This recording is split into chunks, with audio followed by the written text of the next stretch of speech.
اللہ تعالیٰ اس وقت یہ نہیں چاہ رہے تھے کہ قافلہ مسلمانوں کے ہاتھ آئے، بلکہ حق کا حق ہونا اور باطل کا باطل ہونا ثابت ہو جائے، اس کے لیے لشکر سے مقابلہ ہی ضروری تھا، ورنہ اگر لشکر سے مقابلہ نہ ہوتا تو پھر حق کا حق اور باطل کا باطل ہو ہی نہیں سکتا۔ اس میں جو ہے اللہ تعالیٰ نے اس کو واضح فرما دیا کہ نبی صلی اللہ علیہ وسلم کے ذریعے سے جنگ کا جو پروگرام بنایا گیا تھا وہ بالکل صحیح تھا اور سب کچھ خدا کی رہنمائی میں ہو رہا تھا۔ استستغیثون ربکم فاستجاب لکم انی ممدکم بألف من الملائکۃ مردفین۔ جب تم اپنے رب سے فریاد کر رہے تھے تو اس نے تمہاری فریاد سن کر فرمایا تھا کہ میں 1000 فرشتوں سے کہ پے در پہ آئیں گے تمہاری مدد کروں گا۔ اس وقت جب حالات جنگ کے بالکل پیش آ گئے اور دونوں فریق ایک دوسرے کے آمنے سامنے کھڑے ہو گئے، اب بس جنگ شروع ہونے والی ہی تھی۔ اس وقت اللہ کے نبی صلی اللہ علیہ وسلم نے جائزہ لیا کہ اپنے رفقائے کار کا، تو دیکھا کہ صرف 313 ہے، وہ بھی زیادہ سے زیادہ غیر مسلح ہی ہیں، ساز و سامان کچھ بھی نہیں ہے، نہیں کے برابر ہے، اور دوسری طرف کفار اور مشرکین کا، مخالفین کا جو لشکر تھا وہ تو 1000 کی تعداد پر مشتمل ہے، اور سب کچھ ان کے ساتھ ہیں، کئی ایک جو ہے چیزیں اور مسلح ہو کر وہ لوگ آئے ہیں۔ تو اللہ کے نبی صلی اللہ علیہ وسلم نے اللہ کی بارگاہ میں ہاتھ اٹھا دی اور ہاتھ اٹھا کر گرہزاری کرنے لگے، گڑ گڑانے لگے، اللہ تعالیٰ سے مدد چاہنے لگے۔ اس وقت آپ صلی اللہ علیہ وسلم نے اللہ تعالیٰ سے ان کا وعدہ یاد دلایا کہ آپ مسلمانوں کی مدد اور نصرت کرنے کا مجھ سے وعدہ کیا ہے۔ اب یہ چھوٹی سی جماعت جو ہے آپ کی راہ میں حق پر لڑنے کے لیے آ کر کھڑی ہو گئی ہے، اب اگر یہ جماعت ختم ہو جائے گی اور اس کو ختم کر دیا جائے گا تو آپ کی عبادت کرنے والے روئے زمین پر کوئی نہیں بچے گا، کیونکہ ساری زمین کفر اور شرک سے بھری پڑی ہوئی ہے، آپ ہماری مدد فرما دیجیے۔ مسلسل اللہ کے نبی صلی اللہ علیہ وسلم دعا کرتے جا رہے تھے اور سارے صحابہ آپ کے ساتھ آمین آمین کہتے جا رہے تھے۔ یہ سلسلہ بہت دیر تک چلتا رہا، اور اسی حالت میں آپ صلی اللہ علیہ وسلم کے شانوں سے جو چادر تھی وہ سرک کر نیچے آ گئی۔ حضرت ابو بکر صدیق رضی اللہ تعالیٰ عنہ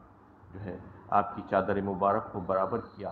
اور کہا کہ یا رسول اللہ بس کیجیے، کہ اللہ تعالیٰ نے آپ کی بات نے شاید سن لی ہو اور آپ کی مدد ضرور ہوگی، آپ سے جو وعدہ کیا گیا ہے وہ وعدہ پورا ہو کر رہے گا۔ یہ جو ہے حضرت ابو بکر صدیق نے رسول اللہ صلی اللہ علیہ وسلم سے یہ بات جو ہے کہی۔ اس کے بعد یہ بات اس میں یہ بتانا مقصود ہے کہ اللہ تعالیٰ نے اس کی فوراً بعد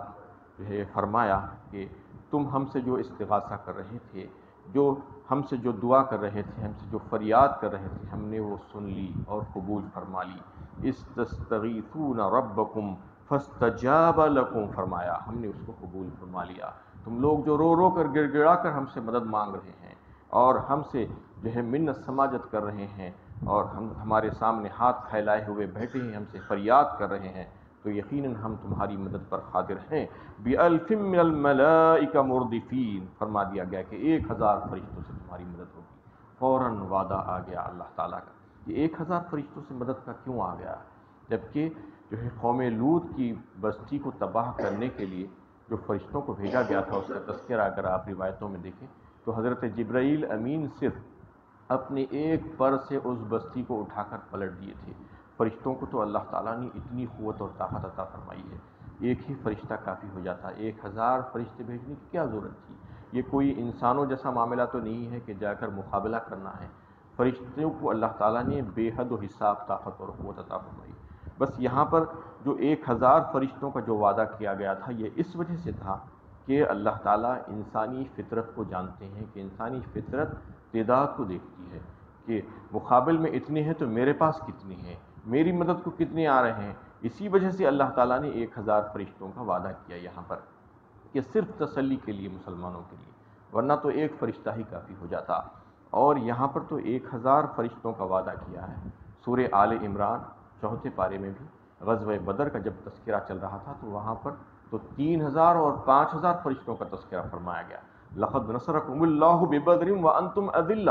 فاتقوا اللہ لعلکم تشکرون، بدر کا واقعہ کا تذکرہ کیا کہ تمہاری حالت کیسی دگرگوں تھی، اس وقت کیسی پستی کی حالت میں تھے تم، بدر کی جنگ کے موقع پر تمہاری حالت انتہائی کمزور تھی، تو ہم نے تمہاری مدد فرمائی تاکہ تم ڈرو اللہ سے، تاکہ تم شکر ادا کرو۔ پھر اس کے بعد فرمایا استقولوا للمؤمنین، ألن يكفيكم أن يمدكم ربكم بثلاثة آلاف من الملائكة منزلین۔ سب سے پہلا وعدہ یہ فرما دیا گیا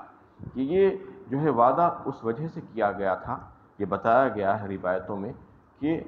مسلمانوں نے جب یہ بات معلوم ہوئی کہ نہ صرف کفار کا لشکر آ رہا ہے بلکہ ان کے لشکر کی مدد بھی دیگر قبائل کی طرف سے ہونے کی توقع ہے، کمک آنے کی توقع ہے اور ہزاروں کی تعداد میں ان کی مدد آ سکتی ہے، تو یہ سن کر وہ لوگ گھبراہٹ طاری ہوئی، خوف طاری ہوا مسلمانوں میں،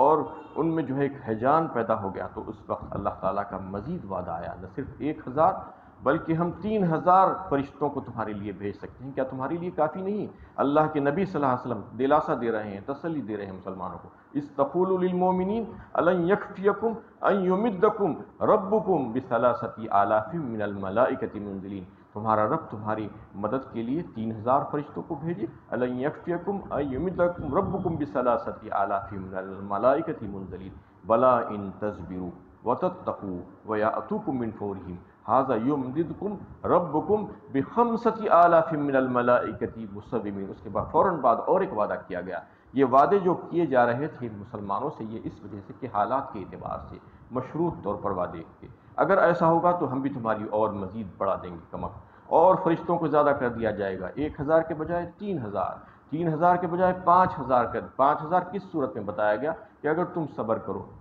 اور ثابت قدم رہو اور اللہ سے ڈرتے رہو، اور ایک بار کی دشمن کا غیظ و غضب تم پر نازل ہو جائے اور حملہ کر دے تو پھر ہم بجائے 3000 کے 5000 فرشتے تمہارے لیے بھیج دیں گے۔ مسومین فرمایا وہاں پر ان کی صفت، مسومین کا مطلب یہ ہے کہ وردی والے، خاص نشان لگائے گئے فرشتے۔ بتایا جاتا ہے کہ جنگ بدر میں جو فرشتے آئے تھے ان کے امامے سفید رنگ کے تھے، اور حنین میں بھی اللہ تعالیٰ نے فرشتے بھیجے تھے، غزوہ حنین میں اس وقت ان کے امامے سرخ رنگ کے تھے۔ تو اللہ تعالیٰ فرشتوں کو بھیجتے ہیں مسلمانوں کی مدد کے لیے جب وہ مسلمان اللہ اور اس کے رسول کی اطاعت میں لگ جاتے ہیں۔ تو اس میں جو بات واضح فرما دی گئی کہ 1000 فرشتوں سے مدد فرمائیں گے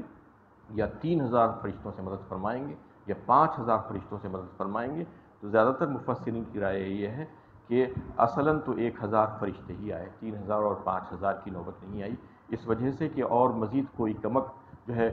کفار کو نہیں ملی کہیں سے، اس لیے 3000 بھی نہیں آئے، اور ایکائک جو ہے اس کا حملہ نہیں ہوا، وہ لوگ خود اپنے آپ میں کمزور ہوتے گئے اور مسلمانوں پر ایکائک حملہ نہیں کر پائے، اس لیے 5000 فرشتے بھیجنے کی بھی نوبت نہیں آئی۔ لیکن بعض مفسرین کہتے ہیں کہ جیسا کہ اللہ کا وعدہ تھا 5000 فرشتے بھی اتارے گئے، لیکن زیادہ تر کی رائے یہ ہے کہ 1000 فرشتے ہی اتارے گئے، اور وہ آ کر مسلمانوں کو جو ہے ثابت قدمی کے لیے ان کے دل میں یہ بات ڈال رہے تھے، ان کی تسلی کر رہے تھے، ان کی تسلی کے لیے جو ہے اللہ تعالیٰ نے یہاں پر بھیجا تھا۔ وما جعلہ اللہ الا بشرا ولتطمئن به قلوبکم وما النصر الا من عند اللہ ان اللہ عزیز حکیم۔ اس کے بعد کی آیت میں فرما دیا گیا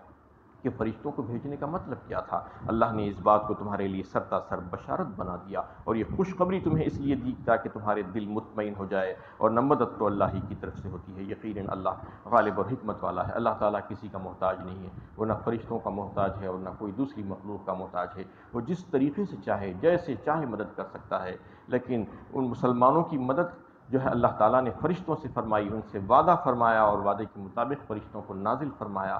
اور پھر اس میں یہ بتا دیا گیا تھا کہ تمہارے دل مطمئن ہو اور تم کو کسی قسم کی کوئی پریشانی لاحق نہ ہو، کوئی رنج و غم نہ ہو، کوئی تکلیف نہ ہو، اور تم کو یہ بات معلوم ہو جائے کہ تمہارے ساتھ بھی 1000 کا لشکر موجود ہے، یہ تمہارے لیے خوشخبری کے طور پر اللہ تعالیٰ نے بھیجا تھا۔ حالانکہ اگر دیکھا جائے تو مدد جب ظاہری مدد ہو یا چھپی ہوئی مدد ہو یا فرشتوں کے ذریعے سے مدد ہو یا کوئی اور ذریعے سے مدد ہو، وہ صرف اور صرف اللہ تعالیٰ ہی کے ذریعے سے ہوتی ہے، اسی پر تم کو جو ہے نظر رکھنا چاہیے، اور نتائج اللہ تعالیٰ ہی کی طرف سے آتے ہیں۔ اسباب کو اختیار کرنے کا حکم دیا گیا ہے، جنگ لڑنے کا حکم دیا گیا، اللہ کے نبی صلی اللہ علیہ وسلم خود بنفس نفیس جو ہے موجود ہیں جنگ لڑنے کے لیے میدان جنگ میں، لیکن اللہ تعالیٰ ہی کے اوپر بھروسہ ہے، اللہ تعالیٰ ہی سے دعائیں مانگ رہے ہیں، اللہ تعالیٰ کے وعدے یاد دلا رہے ہیں اور التجائیں کر رہے ہیں، فریادیں کر رہے ہیں، یہ اس وجہ سے کہ توکل اللہ پر ہے، ان اسباب پر نہیں ہے، مسبب الاسباب کے اوپر جو ہے بھروسہ ہے۔ یہ بتانا اس میں مقصود ہے کہ اللہ تعالیٰ ہی کی طرف سے مدد آتی ہے، اور یقیناً اللہ تعالیٰ ہی مدد کرنے پر قدرت رکھتے ہیں۔ اللہ تعالیٰ سے دعا ہے کہ اللہ تعالیٰ ہمیں صحیح علم و عمل کی توفیق عطا فرمائے۔